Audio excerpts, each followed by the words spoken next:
How does the way we vote on election day translate to the makeup of MPs in Parliament? Electoral systems can get kind of complicated, and there's a lot of them out there, but in this video we're going to focus on MMP, which is the system we use in New Zealand.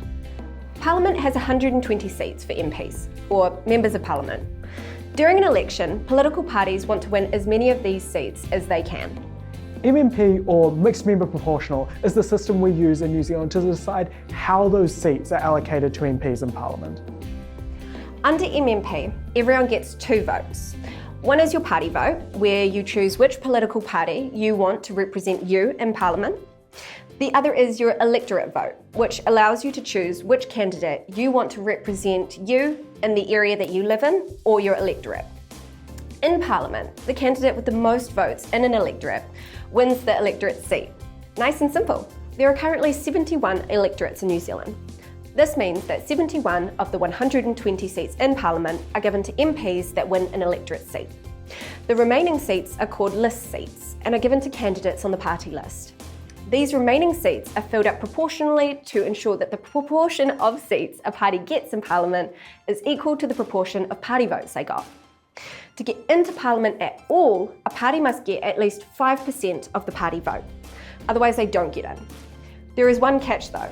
If somebody from a party gets an electorate seat, the 5% threshold no longer applies and they can bring in other MPs with them from their party list. Let's take a look at an example to see if it makes more sense. Say the Study Time Party gets 40% of the vote. This entitles the Study Time Party to around 40% of the seats in Parliament, or about 48 seats.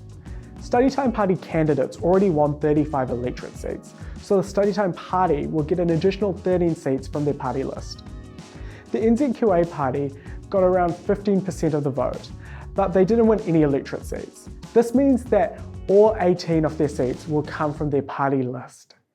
The Karen party gets 4% of the vote, and they didn't win any electorate seats, so they won't be making it into Parliament.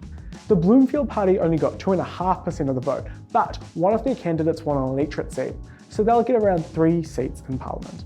To form a government, you need to have a majority of seats in Parliament.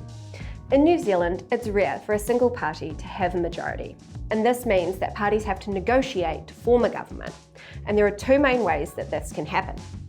Coalitions are where 2 or more parties join together to form a government, and this is what we have in New Zealand at the moment, where the New Zealand Labour Party and New Zealand First are in coalition and thus form the government together.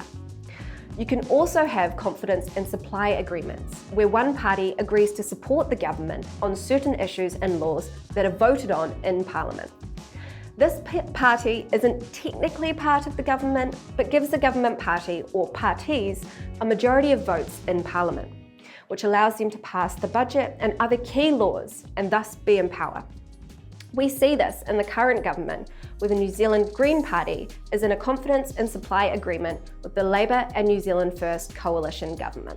To summarise, you get 2 votes at the polling booth in New Zealand, 1 party vote and 1 electorate vote. The electorate vote determines the MP who will represent your area or electorate in Parliament. The party vote decides what proportion of seats each political party gets in Parliament. To form a government, parties need a majority of the seats in Parliament. In New Zealand, it's unusual for a single party to win enough seats to govern alone.